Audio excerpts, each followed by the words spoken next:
어서 오세요, 하와와. 냥냥냥, 냥냥.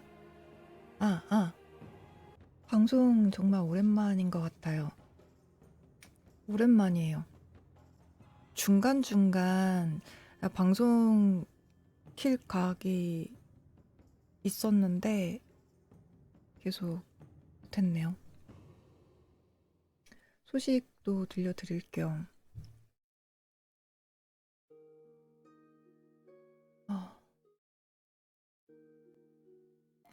1월 1일 아침에 갑자기 쿵 소리가 나는 거예요.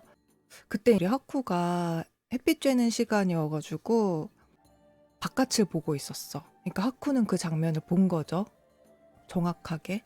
하쿠도 그쪽을 계속 이렇게 응시를 하면서 뭔가 저게 뭐지 하고 놀란 그런 상황이었어요. 저는 누워서 댕글댕글 하다가 하쿠야 뭐야? 그러고 하쿠가 바라보는 방향을 보니까 비둘기 한 마리가 떨어져 있는 거예요. 얘가 분명히 고개를 바짝 들고 이렇게 정면을 보면서 앉아있는 것 마냥 있었는데 뭐야? 제 핸드폰을 갖고 왔어. 사진 찍으려고. 처음에 어떤 상황인지 모르고 그냥 비둘기가 여기 내려앉았네? 다친 거가 아닌가 보다 싶었어요. 처음에는. 이렇게 고개를 들고 앉아있는 것처럼 있어서. 핸드폰을 가지고 딱 다시 나오니까 애가 고개가 이렇게 딱 꺾여가지고 기절한 것 마냥 이렇게 있는 거예요. 그래서 뭐지? 그러고 나가서 보니까 죽은 듯이 있는데 쓰러져 있는 그 고개 목 부분에, 목덜미 부분에 되게 큰 상처가 육안으로 딱 보일 정도로 그렇게 있었어요. 그래서 이게 처음부터 이렇게 있었으면은 이거 진짜 이건 그냥 죽은 거다 싶었는데 얘가 살아있다고 느껴져서 어떡하지? 어떡하지? 어떡하지? 막 이런 상황이었어. 그런데 하늘을 보니까 커다란 새가 날아다니는 거예요. 까마귀 같았어. 다 까맸거든. 정확하게 식별을 할 그럴 정신은 없었어. 근데 까마귀로 보여요. 그리고 걔네들이 한 마리는 날고 있었고 한 5마리 정도? 그러니까 한 무리가 근처에 있는 소나무 위에 앉아서 보고 있더라고요. 내가 비둘기를 살피고 있는 상황을 한 마리가 비행을 하면서 이렇게 보다가 제가 안 되겠다, 이거 이대로 방치하면은 또 일이 나겠다 싶어가지고 되게 큰 마음을 먹었어야 됐어, 그 상황이. 왜냐면은 요즘에 조류 독감 때문에 또 난리였잖아요. 기사도 계속 나고 요즘에 바이러스들 때문에도 되게 조심하는 그런 상황인데 비둘기에 대한 정보가 제가 뭐 많이 있지가 않아가지고 어쨌든 야생에서 살고 있었고 조류니까 이거 진짜 건드는 게 위험한 게 아닌가 싶기도 한데 진짜 큰 마음을 먹고 얘를 들고 들어왔어요. 들고 돌아서니까 얘를 계속 탐하며 비행을 하고 있었던 새가 자신의 무리에 돌아가면서 앉더라고요, 나무 위에. 깍, 깍, 깍! 막 이렇게 소리를 내더라고요. 그러니까 사냥에 실패했다는 소리겠지? 그러고 나서 얼마 안 있다가 그 한 무리는 사라졌어. 다른 데로 간 것 같아요. 그러니까 사냥감을 놓쳤으니까. 비둘기를 들고 들어왔는데 이 친구는 살아있다는 게 느껴졌어요. 어느새 다시 고개를 들면서 정신을 차리더라고. 새의 그 해부학적인 지식이 되게 많이 있었던 건 아니야. 그냥 닭을 키우잖아요, 제가.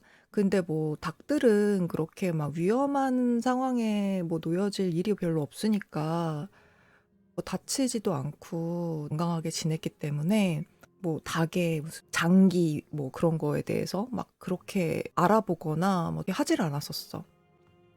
그리고 제가 문조를 키웠었는데 문조 같은 경우에도 먹이만 잘 주고 물만 잘 주고 하면은 잘 살았으니까 특별히 문제 없이 살기 때문에 깊은 지식은 없었던 거예요. 그런데 이 친구가 이 목 아랫부분, 가슴하고 목하고 이 사이?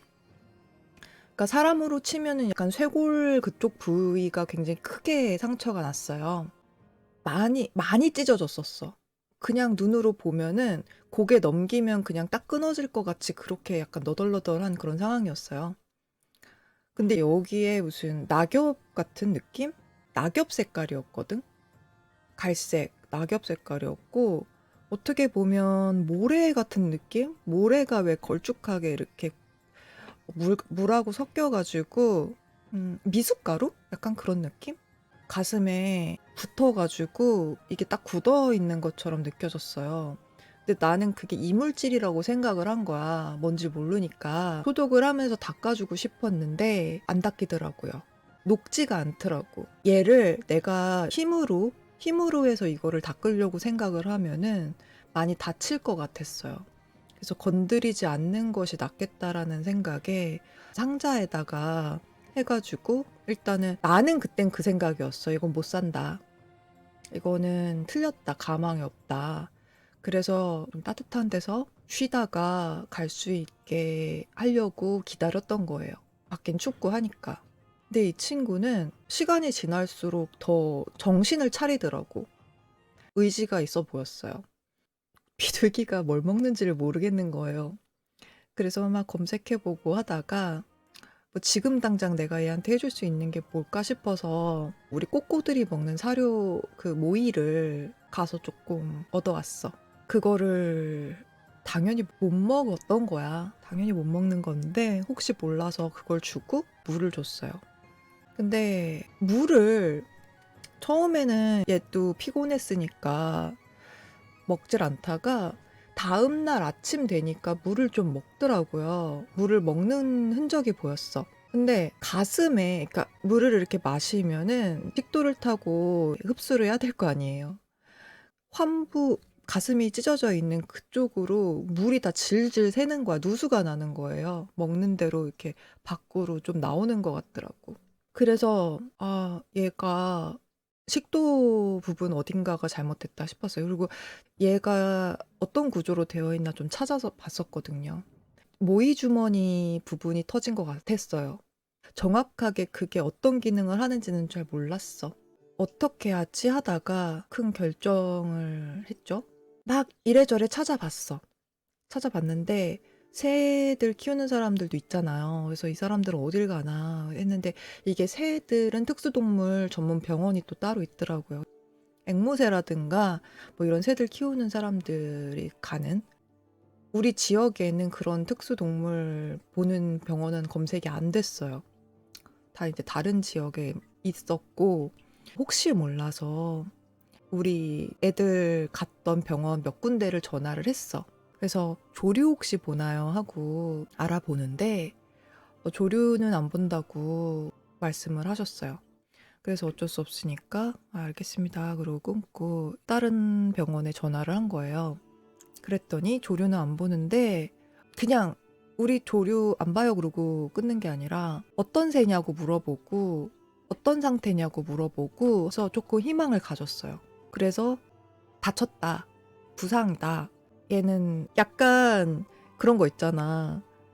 뭐 그런 것까지 얘를 뭐 알아봐? 그런 반응이 올까봐 솔직히 좀 그랬어요.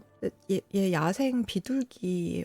왜냐면은 비둘기라는 것 자체가 이제 우리나라에서는 해수 취급을 받잖아요. 이게 유해동물이니까. 유해동물은 병원에서 안 받아준다. 막 이런 글도 봤었어요. 찾아보면서. 또, 아, 그런 거는 우리 안 봐요. 막 이렇게 대답이 나올까봐. 비둘기. 맷비둘기예요. 그랬죠. 그랬더니 일단 데리고 와보시라고 말씀을 하더라고요. 아, 가보자. 데리고 나갔어요. 진료를 보는데 혼자서 얘를 이렇게 들고서 상태를 이렇게 파악을 하려고 그러면은 이게 깃털도 있고 막 하니까 얘를 뭐 어떻게 얘를 좀만 더 꺾어도 이게 목이 꺾일 것 같은 그런 너덜너덜한 상태였거든. 어떻게 자세히 보지는 못하고 살펴봤을 때 육안으로 보이는 그런 상황만 보고 상태 파악을 했던 건데 병원에 가서 선생님이 얘를 이렇게 소세지 칼집 살짝 내가지고 반 이렇게 갈라보는 것 마냥 이렇게 분질러 보는 것 마냥 목을 들여다보시면서 보여주시더라고요. 나는 진짜 마치 생닭 손질하기 전에 보는 그런 느낌이었어. 이게 어떻게 살아있지 싶을 정도로 절개를 하지 않은 상태였는데도 굉장히 많은 살이 드러났었어요. 되게 비관적인 답을 얻겠다 긴장하고 있었는데 수술을 해 주신다고 하더라고요. 이거에 대해서는 또 사람들마다 생각하기 나름인 것 같아요. 이거에 대해서는 조금 이따가 얘기를 해 줄게. 그러니까 수술을 한다고 "이건 수술한다고 봉합을 해야 된다. 한 2 시간 정도 걸린다." 말씀을 해 주시고 2 시간 동안 갈 데 없어서 집에 와서 기다렸어요. 계속 긴장을 했어요. '혹시 수술하다가 잘못되지 않을까.' 물론 인제 다 큰 비둘기긴 하지만은 수술을 하기에는 너무 많은 부분이 다쳤고 벌써 골마간다고 고름 냄새 많이 나고 솔직히 나는 하루 정도 같이 있다 보니까 둔해진 거야, 냄새 같은 거에. 나는 안 났거든, 고름 냄새가. 그냥 비둘기 냄새라고만 생각을 했어. 근데 이게 고름 냄새라더라고요. 이미 너무 환부가 많이 상해 가고 있는 상황이고 그래서 어떻게 될진 모르겠지만은 수술을 한다고 말씀하셨으니까 기대를 하면서 기다렸어요. 원래는 전화 주시기로 했었거든? 근데 전화가 안 와 가지고 계속 기다리다가 나중에는 제가 연락을 했어요. 근데 알고 보니까 문자가 와 있었더라고. 설마 문자 보낼지는 모르고 그냥 전화만 계속 기다리다가 전화를 해 보니까 수술 잘 끝났다고 오시라고 하더라고요.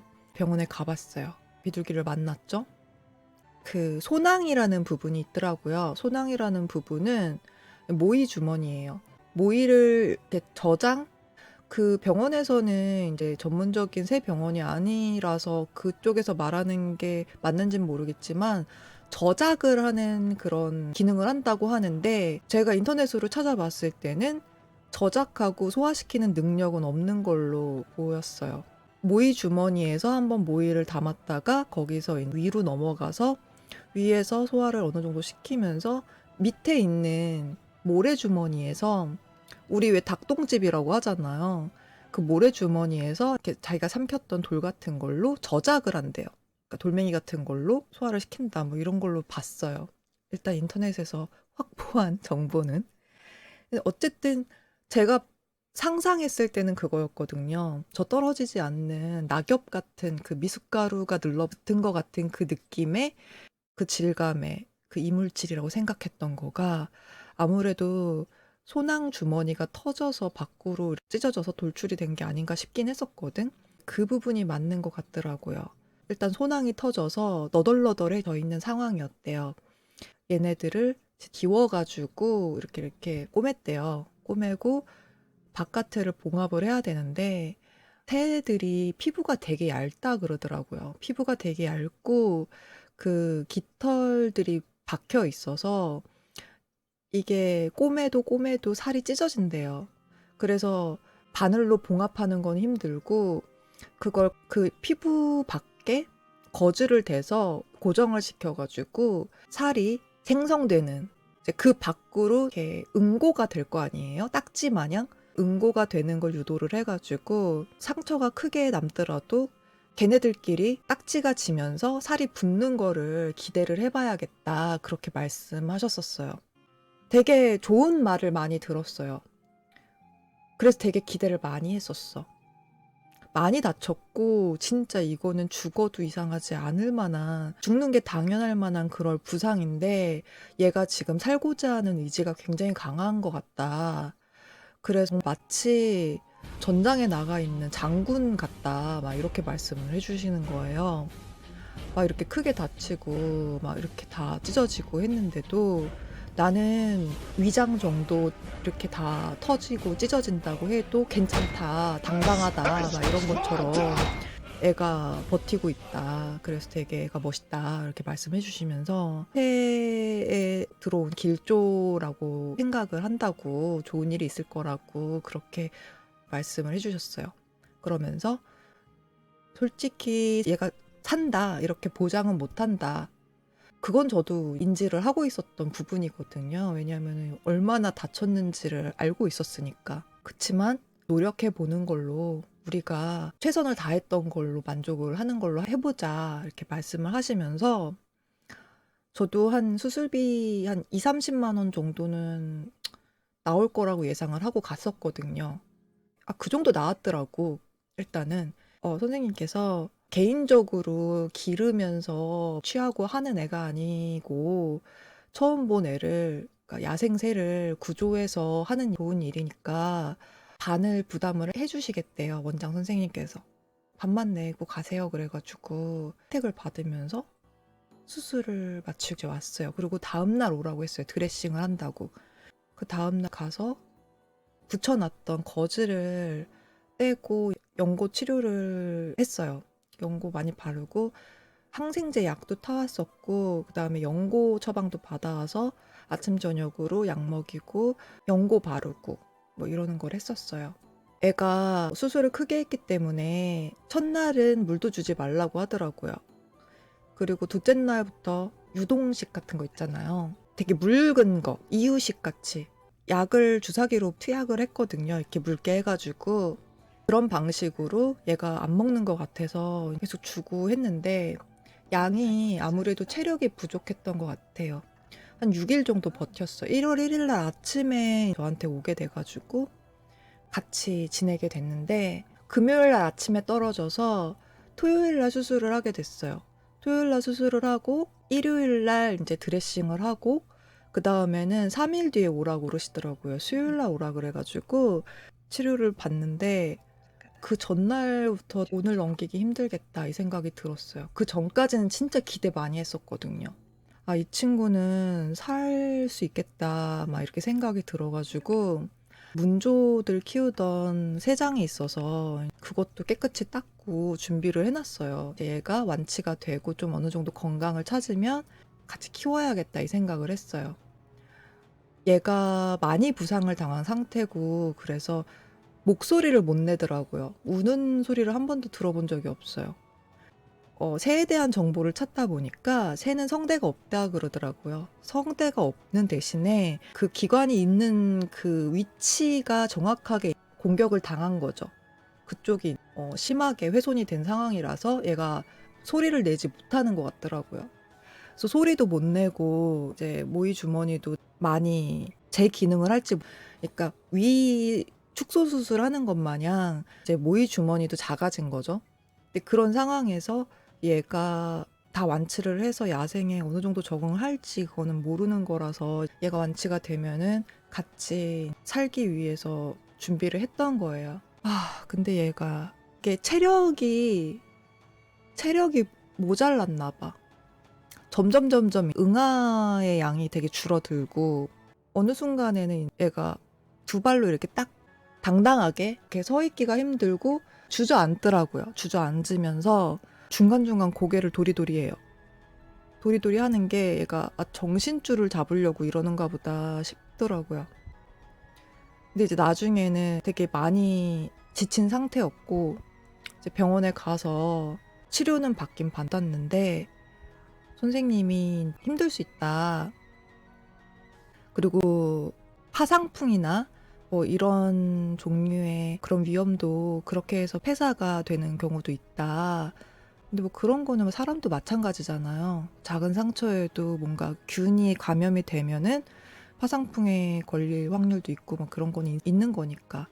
근데 얘를 기운이 계속 빠지니까 걱정이 돼서 이 기운 빠지는 걸 어떻게 해야 될까 했는데 이 작은 새가 이 체중이 안 돼서 수액도 못 맞는다 그러더라고요. 수액을 맞을 상황이 아니래요.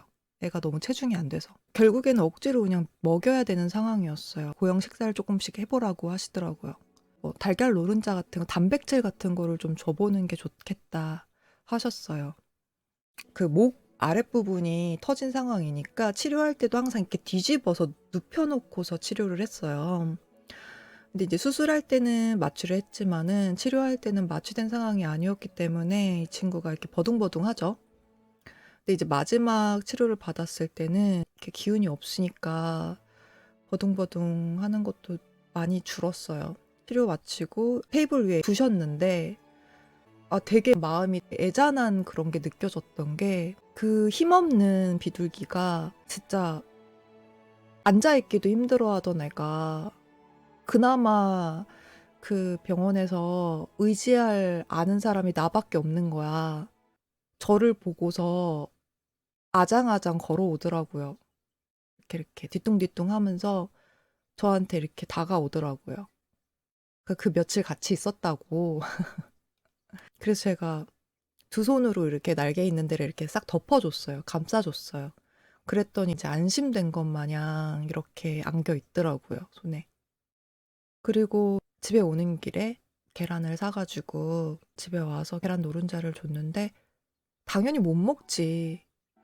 물도 못 먹는 상황이었어요. 그때는 진짜 너무 애가 힘이 없어서 입을 벌리지 않더라고. 그 전에는 이제 입에 주사기로 이렇게 물을 주고 약을 주고 분유 주고 할 때도 이렇게 뭐가 들어오면은 입을 살짝 벌려서 옴뇸뇸뇸 하고 했어요. 나중에는 이제 그럴 힘도 없는 거야. 그래서 입을 딱 닫고서 벌리질 않더라고요. 너무 걱정을 했어. 그리고 애가 너무 체력이 없어서 여기까지가 진짜 끝인가 보다. 이제 마음은 진짜 제발 살아줬으면 좋겠다. 이런 생각을 되게 많이 했는데 마음의 준비는 해야겠다 이 생각도 했어요. 그리고 나서 이제 밤까지 버티고 새벽녘에 한 1시? 그때쯤 한두 시간에 한 번씩 살피러 확인을 하고 그랬어요. 근데 마지막에 가니까 이제 더 이상 고개를 가누지 못하고 떨구고 있더라고요. 떨군 상태로 무지개 다리를 건넜어요.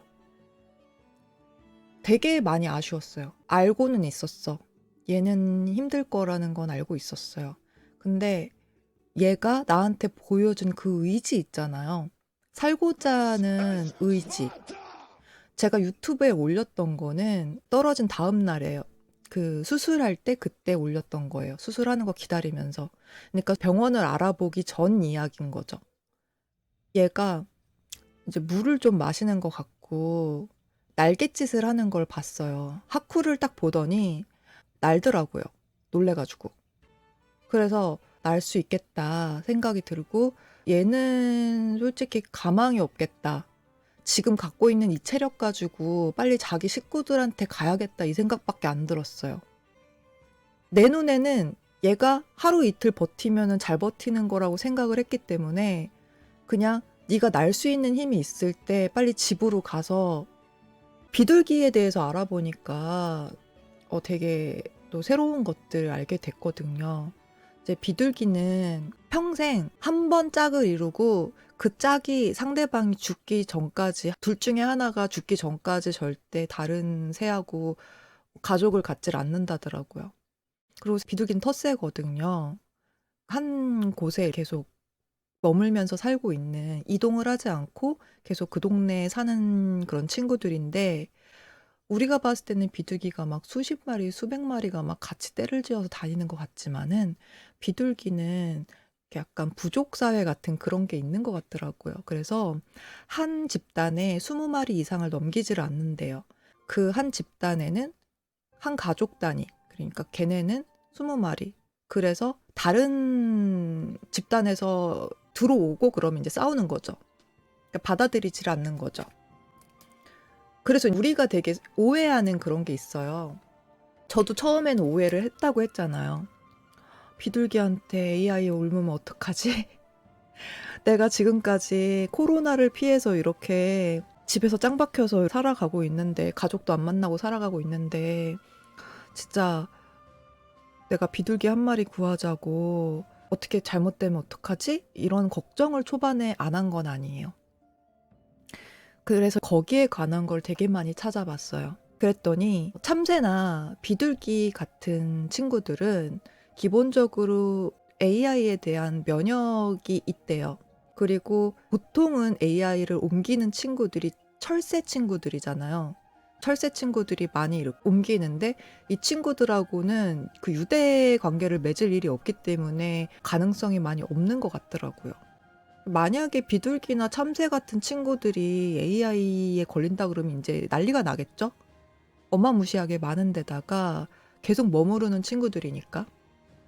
중국이었던 것 같아요. 그 어떤 지역에선 일부 비둘기에서 발견이 된 적이 있다라는 거는 있지만은 대체적으로 비둘기는 AI를 옮기지 않는다라는 쪽이더라고요. 아무튼 제가 한 6일 정도 지켜봤잖아요.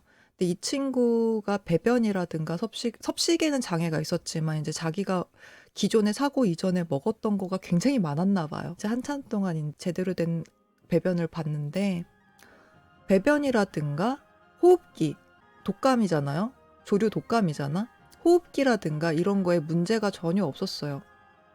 아, 얘는 조류 독감은 없는 거다. 이렇게 개인적으로 판단을 한 거죠. 검사는 해보지 않았지만 왜냐면은 조류 독감 같은 경우에는 급폐사가 된다 그러더라고요. 이게 급성으로 오는 거라서 이렇게 그러니까 조류들이 걸리면은 거의 그냥 폐사가 바로 된다고 생각을 하면 되는 것 같아요. 그리고 기본적으로 호흡기 질환이기 때문에 이제 호흡 쪽에 뭔가 문제가 생기겠지. 뭐 걸걸하게 뭐 콧물이 난다든가 뭔가가 있겠죠? 기침을 한다든가. 꼬꼬를 키워본 결과 얘네들도 기침해요. 보니까. 솔직히 잘 모르겠어. 진짜 그렇게 조류 독감에 걸린 그런 뭐 닭이라든가 오리라든가 조류의 상태를 제가 뭐 이렇게 육안으로 본 적이 없어가지고 이게 어떻게 변화가 오는가 이건 모르겠어. 보통 뉴스나 이런 자료들 보면은 이게 인체 감염이 됐을 때의 증상들만 많이 올라오니까 가금류 애들이 이것이 걸렸을 때 얘네들이 어떤 증상이 오는지 이거는 찾지를 못했어요. 그냥 빨리 죽는다 막 이거밖에 못 봤어. 어쨌든 간에 그런 걱정이 있었지만 이제 점점 그 걱정은 뒤로 하고 얘가 빨리 살아서 함께 했으면 좋겠다. 약간 그런 기대감, 그런 걸로 함께 한 시간이 있었고요. 그리고 수술에 대한 거는 어떤 사람들은 그렇게 생각할 수 있어. 이거는 상태 딱 보니까 죽어, 그냥. 이거는 살릴 수가 없는 거야, 상황이. 근데 왜 병원에서 의사가 수술해도 죽는다, 이거 안 해준다, 돌려보내지 않고 이거를 했을까? 약간 그런 생각이 있을 수 있잖아요.